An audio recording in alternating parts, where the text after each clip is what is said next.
Hello, welcome to GameGazm. I'm Bren. Dan's excited. I'm Dan! Because what are we playing, Dan? It's one of your favourites, It's isn't one it? of my favourites, yeah. Crash Bandicoot 2! Oh, Here he yeah, is. they made a sequel. They made a sequel. Probably the best of all of the Crash games. Really? That's bold. That's Yeah. a bold statement. They tried to push through in new directions, which was brave, but I didn't like those 3D levels. I like Crash's corridor kind of... Yeah, corridor loving smash games. boxes, jump on things, I'm fine with that. Yeah. That's fine. And Matt, I know we recently did Crash Bandicoot 1 for this, and just straight away, right out of the gate in the first door, man, does this look better. Yeah, it does. I can't remember the numbers, but they nearly doubled the number of polygons that the engine could display at any one time. Wow. So you're seeing further, there's more on screen, there's more to do. Yeah. Armadillo. Armadillo! Look, it seems like all the foliage is increased as well. There's a lot more plants. Like the tiki statues are everywhere, and they carried a lot over from the first game. Yeah. New move, so you can body slam now, which is the only way to get down here. Nice. Yeah, I kept getting confused with the first one because I thought, couldn't he body slam? And it's that is in the sequel. You pretty much could only spin and jump in the first. Yeah, first so they. Crash. But they always do that, didn't they? They add new moves to the character's repertoire. And you can do a ground skid as well, which gives you a sort of higher jump. Wow. Yeah, they really did ramp it up, didn't they? Well, I'll show you. That skid jump thing is actually really useful here because in order to avoid these nitro boxes, also new in this game, you can do a massive jump. Oh, wow. And get over there. You can't do that with a normal jump. No, Same here. Like if you were playing for the first time, you'd use that box, but then you haven't destroyed it. So, there you go. Jump on his back. Get up there. Wow, okay. Nowhere else in the game do you get these weird ostrich things. Than, just one use. Just in the first secret room in the game. Wow. They bury their heads, so if you miss them, you can't get to those ledges. You have to be really fast. Wow. So from watching this, I can safely assume that you've played this a lot, haven't you? So much. I'll tell you how excited I was for this game. The Christmas day in '97 that I got this, I also got an N64. Wow. With Mario and GoldenEye. I played this first. Well, of course, completion. Why wouldn't you? This is such a fantastic game. Yeah. This beat new console on Christmas morning. So, and here's the other. Oh, there's another secret room. This is the bonus level. Oh, lots of bonuses in this. Yes. Yeah. I won't show you this because it'd be showing you the same level twice. But there's also a funny secret on this first level where if you don't break any boxes, you get the blue gem. Oh right. Which unlocks a secret path on another level. Oh wow! And the only way to get the blue gem is to come through this whole level, breaking absolutely none of the boxes. So counterintuitive, if you like. Yeah. Which coincidentally, the first game before the boxes were implemented, it wasn't going to have any boxes, was it? No, it was late in the day. They put the boxes in because they needed something really low polygon count and something else to do. Yeah, didn't they? The levels were beautiful, but boring. Yeah, not much to do. This whole box collecting kind of thing really ramped it up, didn't it? Yeah, it was an important day. I think the game had gone alpha before they started putting boxes in. It was it wasn't part of the plan, amazingly. Wow. It was actually the absolute backbone of it now. Yeah. The whole reason they called him Crash was because of how he smashed through Crashes through boxes, Apples, or Wumpa fruit if you want to be Wumpa fruit, right. accurate. I've never had one. Do they exist? I think it's a real fruit. Really? I'll sound like a right tit now if it's a fictional Crash Bandicoot only fruit. exists in Crash Bandicoot. Crash Bandifruit. Oh God!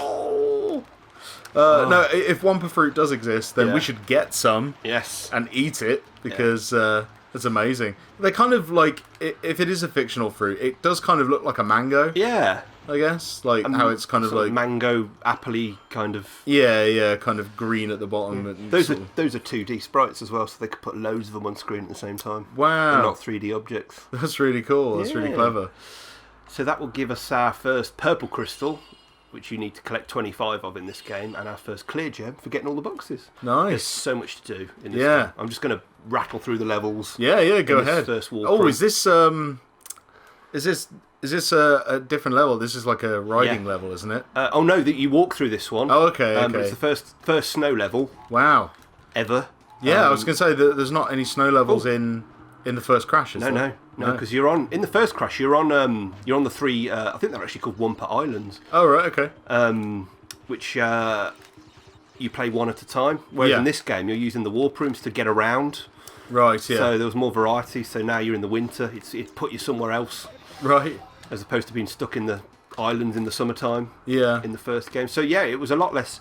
Not entirely non-linear, because you still only have a choice of 5 levels, and then you have to complete all of them before you go to the next warp room. Right, yeah, and then it takes you up. Yeah, if you were stuck on one level, there was a choice of 4 others that you could go and spend some time in before you had to come back and figure out what you were doing wrong. And now, the warp room was completely new, because they had like an overworld map last time, didn't they? Absolutely. Which do you prefer? Do you like the over worlds? I like knowing where I was and the islands in the first game, for sure, but I like the variety that you get in Crash 2, and they literally weren't constrained anymore to where you went next, because it all had a kind of flow in the first game. You could see on the map where you were, and you could see that the castle levels were coming up, and so they had to be the castle levels. Yeah, of course, yeah. It just gave it a bit more variety, I think, and people always moaned about this second game being more of the same, but is that not... Is that a bad thing? That's what I want, mostly, out of a sequel. I'm always looking for improvements, but at the end of the day, if you enjoyed Crash 1, and Crash 2 is just more of the same but different. What's your beef, problem? man? Yeah. No, I don't get that either. I mean, to me, a great sequel is exactly what the first one did. Yeah. But just slight improvements here and there. If the first game was an ice cream, the second one is still an ice cream, but with hundreds and thousands on it and strawberry sauce. Exactly. Yeah. Get the fundamental of why it was so awesome, right? A beef burger. No. Oh no. Yeah. As if. I think Dead Space could learn something from that lesson. What were they thinking? Dead Space 3. What the hell was that? Still haven't played it, other than the demo. Don't even bother. It's just not worth your time. Unless you love microtransactions and generic cover shooters. I'm doing terrible at this. The penguin gotcha. Yeah. Well, the microtransactions was enough to make me just go, no. No. Absolutely not. Sorry. I'll pay for the game. Happy to do that, but... Yeah, I'm not paying for a better gun. No, well, you could unlock everything without paying, but it was just the sheer audacity. Yeah, how dare you? Yeah, why do this to our beloved Dead Space? And I loved the second one as well, even though it was a bit more open. I loved it. But yeah, anyway, back to Crash. Yeah, it's back to Crash. I just hit a secret switch up in the sky there that you can't see that made those two boxes appear. Yeah. Because it was all about smashing all the boxes to get the gems if you wanted 100% completion, which I think the best I ever got on this was 98. Oh, wow. Apart from I missed a couple. 98% completion, is there anything... If you get 100%, or is it just the thrill of getting 100%? Different ending. Oh, okay. And true ending, if you like. So when you play Crash 3, it only makes sense if you've seen the true ending of Crash 2. Oh, well, there you go. So it's worth doing. You'll never know. No. Unless you get all the gems. Shall we go? I think this is a river. River level. River. Old man river. An old man river. I heard it on the radio earlier. God knows why. I've heard that song for years. It was in a musical and radio too. We're doing a cover. Not a cover of it. They were talking about it being in a... Oh, wasn't it? There was a movie with it in it. It was like a steamboat, wasn't it? Yeah, I literally cannot remember the name of the show. It was just I heard it on the way into work one day, and it just got stuck in my head. And the whole day in the office, I was like, "Oh man, river." I annoyed a lot of people. This is cool. Yeah, this is new. This kind of thing, innovative. This kind of thing wasn't in the first one. And not to mention, if you can get to the end of the level before that clock on the bottom right runs out, you get an extra gem. So gems weren't just for box collection in this game; they were bonus gems as well that you all needed for that 100% completion. And my word, how good does the water look? I know. It's all obviously texture as well. Yeah, it's not like it is these days. That's amazing. I mean, obviously, I know Naughty Dog now. They probably still this still applies then, but they hand painted like pretty much all their textures for Uncharted. Yeah. I don't know if they still did that, like back in the Crash Bandicoot days. You probably think they would. I know they used Photoshop. Yeah, but what I mean is they for their realistic games like Uncharted, they always still hand paint everything. Yeah. It just adds that extra level of quality to everything, and obviously here, like it's definitely painted, but the way that their artists work is just awesome. Other developers cried foul when Crash 1 came out because they didn't understand how they made the game look so good on the PlayStation. They thought they had access to some secret Sony library code or something. Yeah. They managed to unlock some extra power or something, but it was just, as today, very, very clever programming. If we look at this, Like, I mean, when you think about it, there really isn't that much on screen right now. And it's camera pointing down, isn't it? That's it. You only ever see enough. Yeah. So they could have more intensive levels. They just didn't show you what you didn't need to see, I guess, you know? Yeah. And this game's chock full of secrets as well. I don't know if you just saw, but there was an outline of a blue platform. Yeah. And if I'd got to that point without dying, that would have been a solid platform and it would have taken me on a death route. Oh, right. Sorry, in that case, it was the blue gem. So if I'd got the blue gem on level 1, that would have been a platform. Oh, so here he is. What was his name? Cortex. Cortex. Big floating head. It's good animation, isn't it? Yeah. Yeah, it's really awesome. You know what? It just makes me more and more excited for the rumours and the news that a new Crash Bandicoot's on its way. And Sony know, they've acknowledged. Yeah. They've said, we know. Yeah. We know you want a new Crash game. We know, guys. We know. We know. What that means, I don't know. But I hope it happens. I hope Naughty Dog do it. Yeah, that'd be amazing, wouldn't it? They can't not do it, really. No. If they were to do a new Crash game and Naughty Dog weren't doing it, yeah, I'd just be like, I know there's a whole generation of people who probably disagree with me here, but having played these Naughty Dog games first, none of the sequels after Naughty Dog handed it off were anywhere near good enough. Right. Oh, because they did, didn't they? Yeah, there were plenty of Crash games after Naughty Dog, but not as good as they should have been. What was the last one that Naughty Dog did before they handed it over? It was only Crash 3 if you don't count Crash Team Racing. Yeah, see, they did that though, didn't they? They did Crash Team I Racing. remember that being really good. I spent a summer playing that game. Yeah, it was. Oh, really it's good, nice outside today. Oh, Crash Team Racing. Crash Team Racing! Play with the windows open. Yeah. Did that turtle just have a saw blade on its back? Yeah. What an evil little bastard. Yeah. It's to encourage you to use your slide move, I think. I see. If I didn't have the mask, you wouldn't be able to jump on his back, obviously. No, yeah, so you'd have to attack from the side. Now, the path is split here, and I've used the Adventurers Go Left law, mechanic. Yeah. I'm going to get that put on a t-shirt. Adventurers always go left. Yes. Oh, I lost all my dear. masks. I got the timing wrong there. Oh, I picked the right route, though, because I got the purple Got the crystal. gem. That's what we want. That's what allows you to travel. Oh, there he is. So you can jump on his back, but not slide saw him. blade, And then opposite for the saw dude. Yeah, because he's got his spiny things on the side, hasn't Yeah. he? Evil buggers. Evil. Birds. Turtle. What are these little These groundhogs? like like rodent-y things. Very annoying. There is a way, if you're really good at the game, to skip those pits by doing like a super jump straight over the top of them. But, oh, wow. I never mastered that. No, isn't it what you did earlier, like the slide and jump Kind of, thing? but you also have to spin in the middle of it. It's actually, technically, it's a glitch move. Oh, right. I never mastered it. But if you watch someone speedrun in this game, and there are some do brilliant ones on the internet, Yeah. they play the whole game, basically, because it's the fastest you can possibly move through the levels. So what's the fastest this game's been completed? Oh, I've watched one. Just over an hour, I think. That's 100% as well. That's Whoa, 100% with all completion. the crystals and everything. And there's a couple of bonus levels you can find that are really hard. Right. So, like you mentioned, the polar bear riding levels. Yeah. There's a bonus level where you're doing that.